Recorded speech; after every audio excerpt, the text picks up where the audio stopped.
Di dalam sebuah ayat Quran, ketika Allah menceritakan keadaan orang-orang yang didatangi malaikat, atau keadaan mereka yang telah dicabut nyawanya, mereka mengatakan, ya Rabbi, laula akhartani ila ajalin qarib fa asaddaqu wa aku minas shalihin. Ya Allah, ketika datang malaikat kepada dia ingin mencabut nyawanya, ketika dia sudah didudukkan dalam kuburannya, ketika itu yang dia minta kepada Allah cuma satu, Rabbi laula akhartani ila ajalin qarib.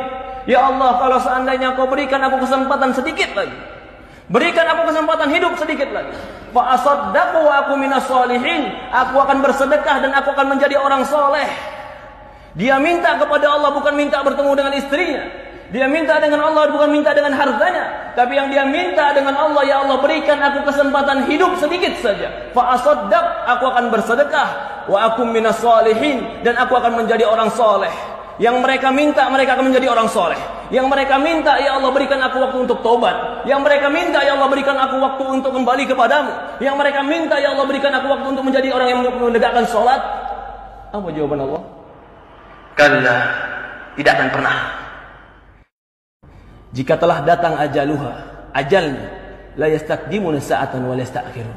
Tidak akan pernah diakhirkan walaupun sesaat, dan tidak akan pernah dicepatkan walaupun sesaat. Inilah para ulama mengatakan, kesempatan hidup dalam ibadah itulah kesempatan yang terbaik. Ketika Allah berikan kita usia 30 tahun hidup, maka itu kesempatan yang terbaik. Ketika Allah berikan kita usia 40 tahun hidup, maka itu kesempatan yang sangat besar. Ketika Allah berikan kita kesempatan 50 tahun hidup, apakah tidak ada waktu kita untuk kembali kepada Allah Subhanahu wa taala?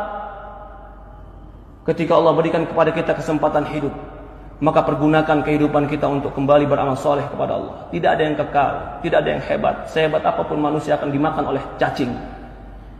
Tidak ada yang kekal di dunia ini kecuali kematian akan datang kepada kita. Kullu nafsin dha'iqatul maut. Semua jiwa pasti mati. Maka tidak ada yang pantas kita sombongkan, tidak ada yang pantas kita lupakan, kecuali kita membawakan perbekalan ketemu Allah Subhanahu wa taala. Fatazawwadu fa inna khaira zadi taqwa. Berbekallah, sebaik-baiknya bekal adalah ketakwaan. Perhatikan tadi ketika kita membaca dalam sebuah ayat Al-Quran, ketika didatangkan dia waltaqatis syaqqa bisyaq, ketika dicabut nyawanya, lalu apa yang terjadi? Betis dengan betisnya bertemu, semua badannya kram. Kenapa dia lakukan? Fala saddaqa wala shalla. Allah sebutkan sebabnya. Walakin kadzdzaba wa tawalla.